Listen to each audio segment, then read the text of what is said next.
Umiiwas ka na ba sa itlog, karne, baboy, manok at ibang matatabang pagkain tulad ng niyog and avocado? Pero yung blood pressure and blood sugar ninyo ay hindi pa rin normal. Blood pressure na tumataas more than 120/80. Yung blood sugar naman, kahit naka-fasting, more than 100 pa din.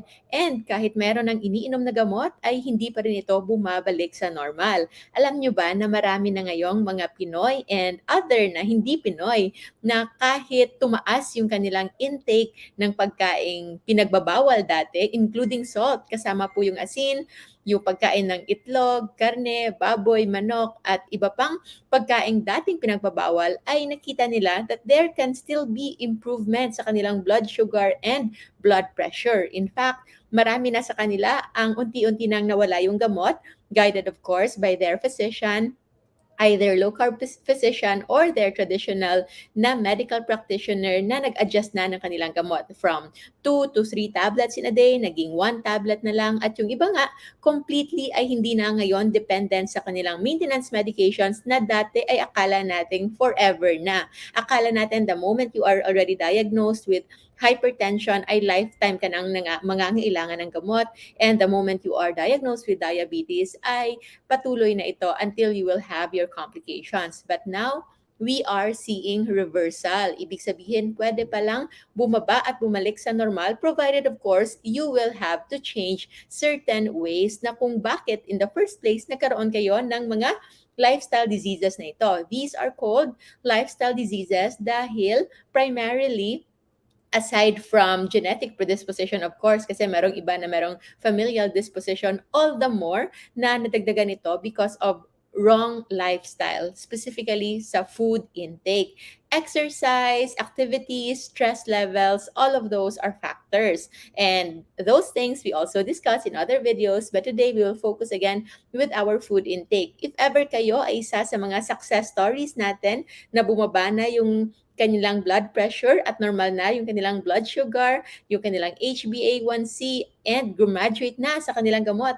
You can share your stories in our comment section to inspire many others that indeed it is true. Hindi ito basta kwento-kwento lang, because I may not know each one of you personally, hindi man kayo naging pasyente ko, but you just follow the general guidelines on how to do low carb the right way, at kayo nga ay nakita ninyo that it is really effective.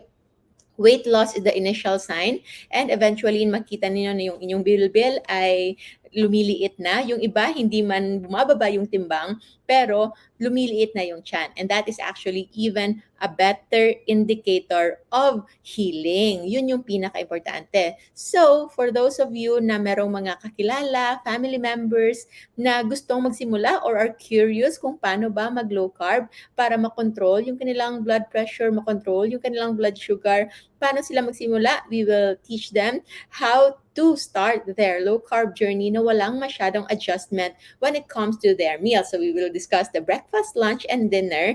And of course, for those with medications, again, reminder, kailangan merong guidance when yung pwede nang kunin yung gamot. Generally, although kailangan you have to do it with your physician. But generally, for those who are taking medications for blood sugar, the good news dyan is yung mga medications for blood sugar, kapag tinanggal niyo yung inyong high carb intake, including rice, bread, pasta, snacks, yung mga crackers, even yung mga oatmeal, wheat bread, and of course, the desserts, yung mga matatamis, mga fruit juices, immediately, kapag wala na kayong source of exogenous na glucose o yung mga glucose na nanggagaling sa labas sa pagkain na kinakain natin, almost in an instant, parang pwede na ring matanggal yung gamot para sa diabetes. But of course, there are exemptions. But generally, in my patients, kakaunti lang talaga yung mangangailangan pa ng blood sugar medications kapag sila ay nag-go into proper and full low carb. Whereas, for those naman na merong mga ininom na gamot para pampababa ng BP, reminder po, hindi po yan dapat kunin agad-agad, because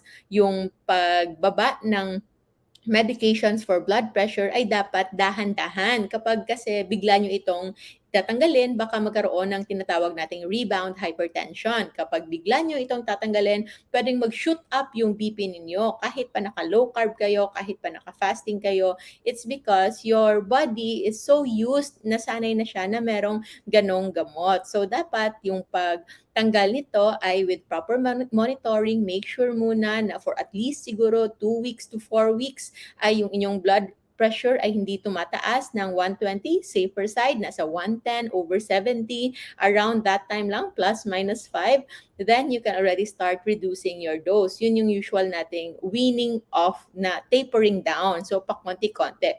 From 2 tablets a day, baka pwede nang gawing 1 tablet, and then stabilize again, monitor, and maybe after a while, baka pwede na itong maging 1 tablet, and then half tablet, 1/4 tablet every other day, and that can go on for as long as maybe 2 months, 3 months, 4 months, 6 months, depending on your adjustment. So, that's the very important thing that you have to do if ever kayo ay meron ng mga iniinom na gamot for blood pressure and for blood sugar na matataas, and you are going to do low carb. But of course, if you don't know how to do low carb at wala namang changes sa inyong kinakain, then you should follow your doctor and take those medications, because those are based on studies, can help, especially kung wala talaga kayong babaguhin sa inyong food intake. So now, magsisimula na tayo sa ating sample meal. So usual breakfast ng mga Pinoy, lahat ng silog, di ba? Merong rice niyan, fried rice, and then kung ano yung ulam, and then kung ano yung itlog. So good thing is, kung kayo ay nagpre-prepare ng usual breakfast ninyo na silog, ay magpatuloy kayo ng mag-prepare niyan, pero merong good news kasi hindi na kayo kailangang magsaing. So, one task less na. Meron ng kakaunting improvement kasi hindi na kayo magsasaing at magluluto ng ulam at the same time. All you need to do is just cook your ulam na lang. So, usual sa silog, pinakamadali itlog, and itlog actually is not just our breakfast, no? Minsan lunch din namin, minsan dinner lang din namin. So yan, that's just egg, leftover pa from yesterday and from last night, because yung dinner ng asawa ko would be just 3 hard-boiled eggs. At eto yung sobra. At yan ay asin. So, eggs, you can take 2, 3, of course, if wala namang contraindication. Usually, kahit pa merong mga sinasabing iba na mataas yung kanilang cholesterol, walang study showing na intake of eggs daily ay nakakasama on isolation, especially na kinakain nyo ito ng walang high-carb food. So, for me, kung meron kayong mataas talaga na mga triglycerides, yung gusto nyo pa i-control yung inyong LDL, maybe 2 to 3 eggs is okay. But if wala naman kayong issues with that one, and you are okay with high LDL like I do, I can take maybe nasa 5 eggs in a day, and that's okay for me. And for you, if you want, pwedeng hard-boiled lang para less na yung gamit na mantika. And if ever you choose naman to do scrambled, sunny side up, pwede namang gumamit ng oil. Make sure it's the low-carb approved oil. Yung pinaka-madali would be coconut oil. So, any coconut oil in the market, we are so blessed na dito sa Pilipinas ay maraming coconut oil. So, you can use that. And reminder lang, wag lang din isabaw. Wag lang yung sobrang dami. Just enough lang na maluto. Para anything too much, we can still avoid. So, eggs and anong usual na other foods for breakfast, daing, bangus. So, all of those you can eat. Hindi kayo kailangan matakot sa dried fish, even salted fish, because yun nga, salt is very essential even in lowering blood pressure. For the longest time, we are brainwashed na ang asin ay nakakapagpataas ng blood pressure, but it's not true, especially if your kidney is working well, and especially kung kayo ay hindi naman kasama sa only about 10% of the population na sensitive to salt. But generally, yung tao talaga, yung katawan natin is in need of more salt than less.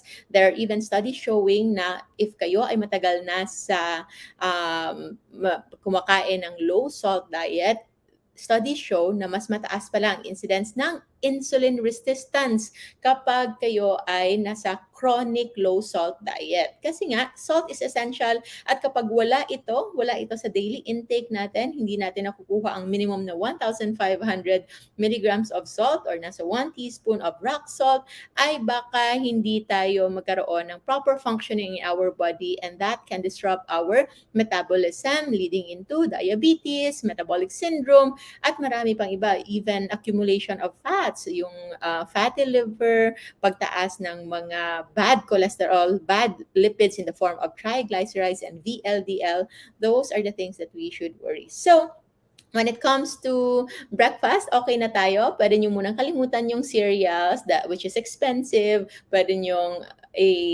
kalimutan din yung oatmeal, which is actually, generally, like for me, if I can recall, nung bata ako, parang kailangan pa akong pilitin just for me to eat oatmeal. So it's a learned kind of intake. Nagugustuhan na lang eventually, but naturally, I don't know anyone na gustong-gusto talaga yung oatmeal to begin with. Unless, of course, nagugustuhan na lang because nilalagyan ng mga fruits, nilalagyan ng milk, nilalagyan ng kung ano-ano, and lots of sugar, and that becomes like somewhat palatable na. So, marami nang nagugustuhan marami nang may gusto ng oatmeal.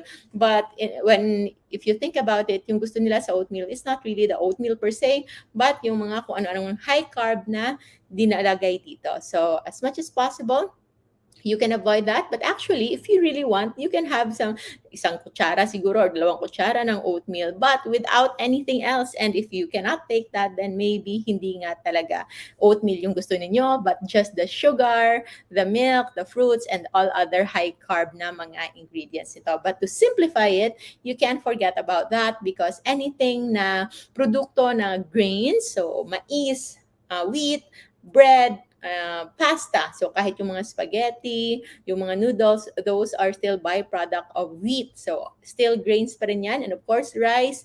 And sa Pilipinas, yung mga kakanin, mga puto bongbong, bibingka, at kung ano-ano pang mga derived from rice and malagkit na rice, glutinous rice, are still high carb. They are still full of starch na nako-convert pa rin into glucose. So to simplify it, ulam lang muna tayo sa umaga, sa breakfast.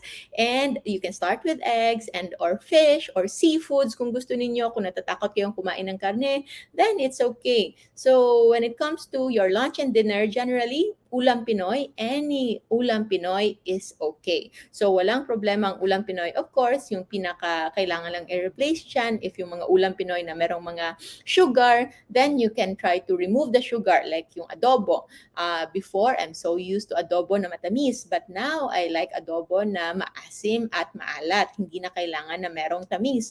And if ever naman na gusto talaga ng matamis, at least we have now better sugar alternatives na nasa caution list pa rin natin, but you can use sparingly. Okay? Pwede na magamitin, wag lang yung sobra-sobra. So, I have here Pinoy meals na very common sa ating mga kitchen, and those that you can eat. So ano yung paborito ninyong ulam para malaman natin if pasok ba yun sa low carb? Because generally, good news, halos lahat ng Pinoy na pagkain na ulam ay talagang pwede namang low carb. And kapag kinakain nyo ito nang wala ng kasamang kanin, and for our drinks, of course, just water is already enough. And eto yung meal natin today. So this is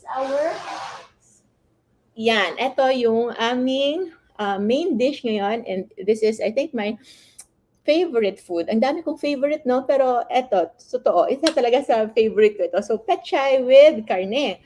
So, nung hindi pa tayo aware that eating karne and meat, especially ruminant meat like beef, is healthy. Noon, kahit 1/4 lang na ground beef, okay na. At 1 kilo or 2 kilong pechay ay mauubos pa rin namin. But now, since we know that meat is actually essential, and the more you eat meat, mas kakaunti rin yung kakailanganin mong pagkain eventually in a day. Like yesterday, yung video that I posted, if ever nakita nyo yun, that's our OMAD. Hindi rin namin pinano yung OMAD. We're actually always open for 2 meals a day, but and when nighttime comes, parang hindi pa rin kami gutom. So we decided to just do OMAD or 1 meal a day, and most likely ngayon din mag-OMAD din tayo. So eto, this is our meal. So ilan kami dito? We are 4 here, so we will share this. This is just around half kilo lang. Half kilo of beef, or I'm not sure, no, baka 1 kilo na ito, with pechay. So isang buong pechay. So yan. So any meal or any ulam na may meat or fish or seafoods, and then merong vegetables, merong gulay, you can enjoy that in our low carb journey. And in here, I will show you na merong mga partners natin na nagbigay ng kanilang mga sample meals. So we are thankful for low carb providers kasi for other people na who are really very busy na wala talagang time to cook, at least meron silang option. So we have here from Perfect Match nagpadala. So this one is pork menudo. So yan, it looks so good. Titikman natin later. So pork menudo generally ay low carb naman. So yung starchy lang naman dito na ingredient would be carrots. So kakaunti lang yung carrots. Kung kakaunti lang, we don't need to really stress about it, especially na maganda ang makulay na pagkain. So this is menudo. You just make sure na instead of ketchup, kung magluluto kayo, you make sure na it's as sugar-free ketchup or baka pwedeng real tomatoes, real kamatis yung inyong gagawin into tomato sauce para hindi na kayo kailangang bumili pa ng mga condiments that are usually loaded with sugar. And this one is longganisa. So, longganisa, vegan pork longganisa na low carb din. And ang longganisa, it's like somewhat processed, but if you will choose your ingredients well at hindi nyo lalagyan ng asukal, it can be generally low carb. But of course, preservatives-wise, kung pwede, walang preservative. So it's good, no? No sugar, no MSG, no soy. So I'm showing you sample meals na binigay nila, but you don't need to really be dependent on all of other providers because you can cook them on your own. To remind you, meron tayong group in Facebook wherein you can get inspirations. No need to miss na din anything in high carb na mga pagkain because halos lahat ngayon ay meron ng low carb counterparts. Life Without Rice group, it's I think nasa almost 500,000 na yan na members. So magkakakuha kayo ng inspirations dyan. I'm sure sobrang daming versions ng mga low carb Pinoy meals na kahit high carb ay meron ng low carb version. You can check those ingredients there. Nandyan lang, very very generous yung mga members natin, yung community members natin in sharing their recipe. So eto, yung pinaka-recipe nito, Tita Marge yung nagluto nito. But I've been cooking this my whole life, especially kahit nung elementary pa lang siguro ako nagluluto na ako nito. So just pork or beef, ground beef, and then gisahin, lagyan ng tubig, pakuluin, ilagyan ng kung meron kayong garlic and onions, pwedeng ilagay, and then load up your pechay, and that's it. Kasi gusto ko yung mga pagkaing madali lamang i-prepare. So, going back sa ating pagkain na may include all of these na mga usually pinagbabawal before that can actually be eaten basta't kayo ay kumakain ito under low carb would be our sample meals ng mga Pinoy. So we also have chicken adobo, chicken and pork adobo. So yan. So instead of soy sauce, usually yung ginagamit ng mga low carbers would be cocoa aminos. So cocoa aminos is a fermented coconut sap. So yung parang duga ba 'yon ng niyog. So coconut sap na na fermented at na parang nagiging soy sauce siya. So it's cocoa aminos. It can be in caution list kasi kung sobrang dami yung ilalagay nyo, it can still have some fructose na kakaunti. But kung pa 1 teaspoon lang, 1 tablespoon at ilalagay yan sa whole dish, I'm sure this is just very little. So adobo is another favorite. And sisig, so meron ding sisig. So you can also do that. Isa rin yung pinakapaborito kong pagkain, yung sisig. I like the spice. And also, meron ding Bicol Express. I think yung Bicol Express, even the traditional na recipe is really low carb. Wala nang kailangang baguhin. And yan, so pwede. And yung silog pala natin, pwede tayong magtosilog kasi merong pork tocino na low carb. Pwede pa lang magkaroon ng low carb. And if ever na hindi pa kayo sanay na wala kayong kinakaing desserts na dapat merong kakaunting matamis, ang good news din ay halos lahat nga ay meron ng low carb counterparts. Meron ng mga chocolates, cakes, and ice cream na low carb. And best of it all, you can cook them on your own. I think meron akong ginawang ice cream recipe before na kasi usually, yung mga ice cream recipes, meron talagang caution list. Gumagamit ng heavy cream, all-purpose cream, and sweeteners. But I think I made one before na all safe list. Alam niyo ba kung ano yon? It's coconut ice cream. So, fresh gata lang at lagyan niyo ito ng ubi extract. And kung gusto niyo, Kung pwede nyo pakuluan ng konti. But for me, hindi na kailangan. Fresh gata and ube extract and lagyan lang ng, if you have cheese na natural cheeses that you can add, i-freeze nyo lang. Sobrang sarap. It's already our favorite na safe list na ice cream. So you can have that. And also our ating kakanin fix that we ate yesterday. So just to show you, meron ding mga nagbigay dito. This one from Awesome Bakery. So yan. So that is OTAP. So tingnan nyo, meron na, imagine OTAP na very high carb ay meron ng low carb counterpart. And of course, yung iba meron din. So this one is sapin-sapin.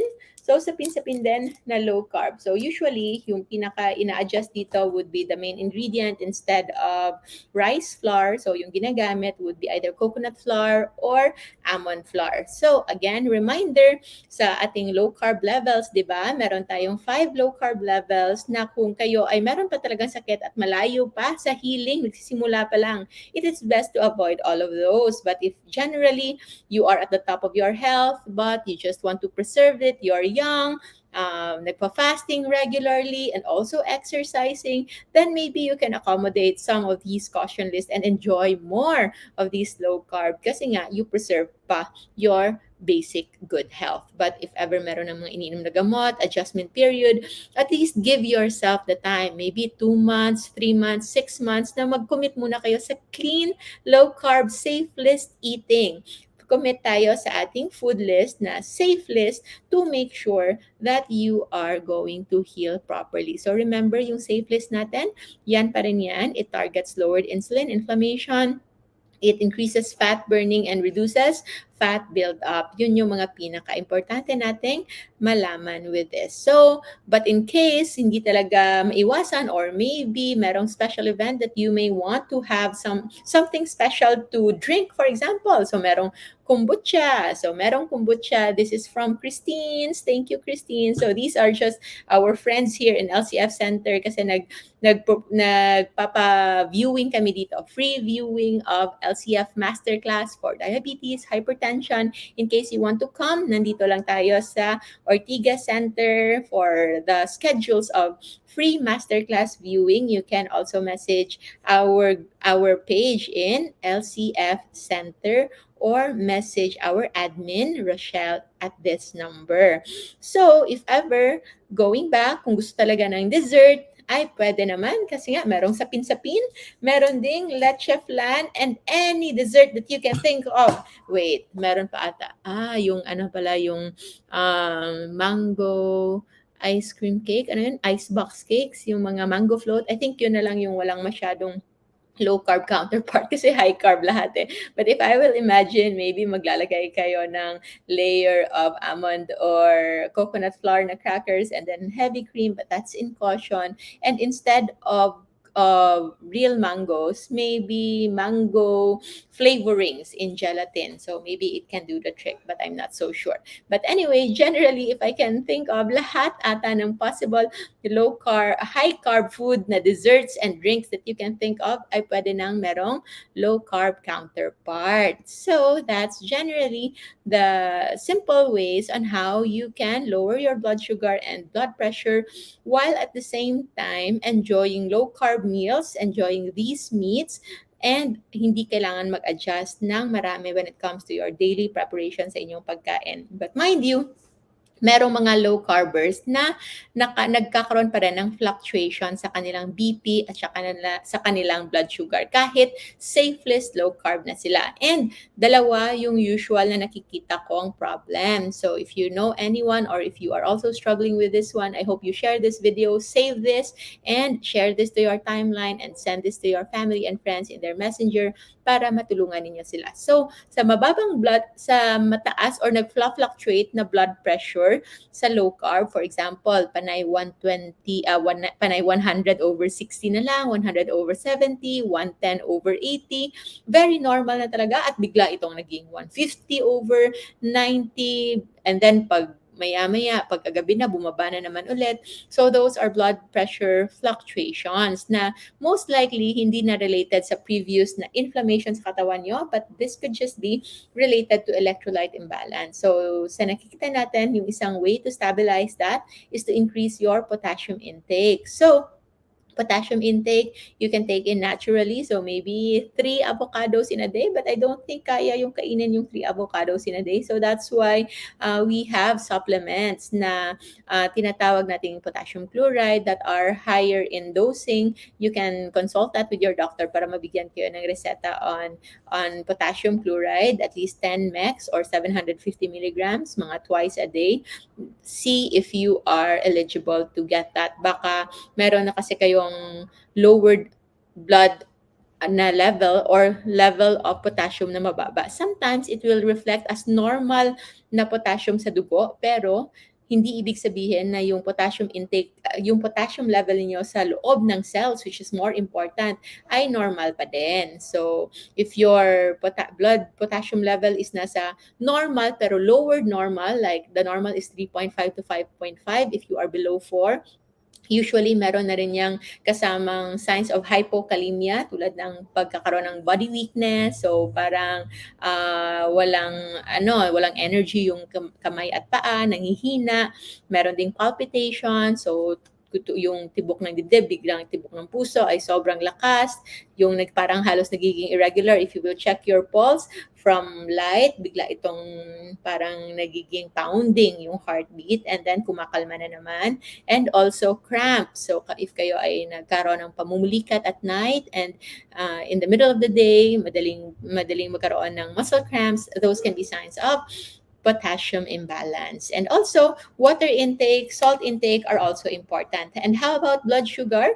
If ever tumataas pa rin yung blood sugar, especially in the morning, na kahit yung naka-low carb na, it could be na yung inyong protein intake ay hindi tama. So, one trick that you can do is to increase your protein intake, especially at night. So, dapat yung inyong last meal, which is hopefully before sundown or around 6 o'clock or 7 o'clock at most ng gabi, you can include proteins in there, at least 100 grams or 150 grams. So, isang one-piece chicken or isang one whole na isda at minimum, so that your blood sugar habang kayo ay natutulog will stabilize. Kapag stable yung blood sugar ninyo in the middle of the night, when you wake up, it will also not spike up. Kasi kapag sobrang baba yung blood sugar ninyo while you're sleeping, kasi kulang yung kinain ninyo on your last meal, pwede itong mag-lead into stress response. So yung glucagon na tataas sa inyong katawan ay magproproduce ng maraming glucose kahit kayo ay naka-low carb. So yun, yung dalawang pwede ninyong gawin.